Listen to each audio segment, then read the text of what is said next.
Eu sou o professor Ney Nordin, e se como eu tu é fã da franquia 007 e do personagem James Bond, eu tenho uma coisa bem legal para te contar.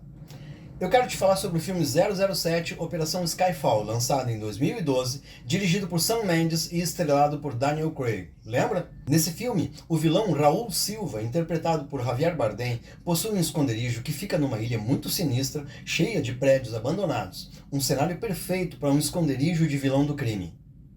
Pois essa ilha é real e tem uma história muito interessante. Ela fica no Japão, próximo a Nagasaki. Se chama Ilha Hashima, um lugar cercado por mistério, concreto e silêncio. Também foi chamada de Ilha Encoraçado por causa do seu formato que lembra um navio de guerra. No final do século XIX e início do século XX, ela chegou a ser um dos lugares mais densamente povoados do mundo, apenas por um motivo: carvão.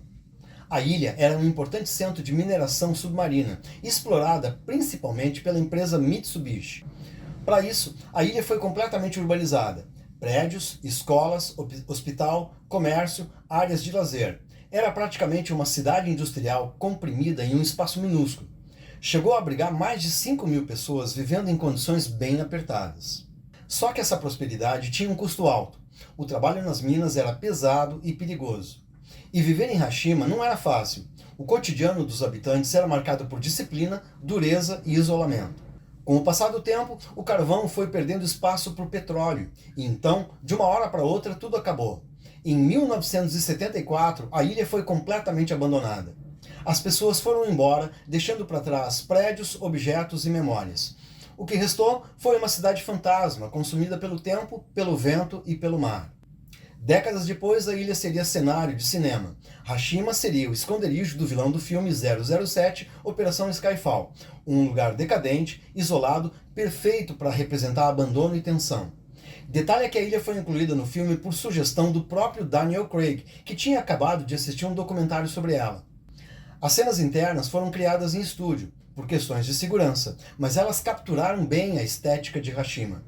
Os prédios vazios, as estruturas corroídas e o clima quase apocalíptico ajudaram a construir uma das atmosferas mais marcantes da franquia. Uma boa dose de maquetes e CGI. Então, na verdade, os atores nunca botaram os pés na ilha. Havia riscos reais de desabamento. Apenas as cenas panorâmicas e aéreas eram reais. Só que a ilha de Hashima também tem um outro lado pesado e obscuro, e cuja história foi deixada em silêncio por muito tempo.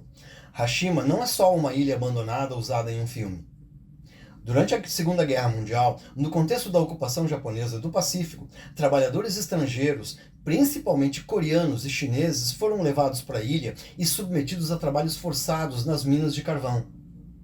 Décadas depois, quando o Japão tentou transformar Hashima em patrimônio histórico mundial, essa parte incômoda da história foi tirada debaixo do tapete.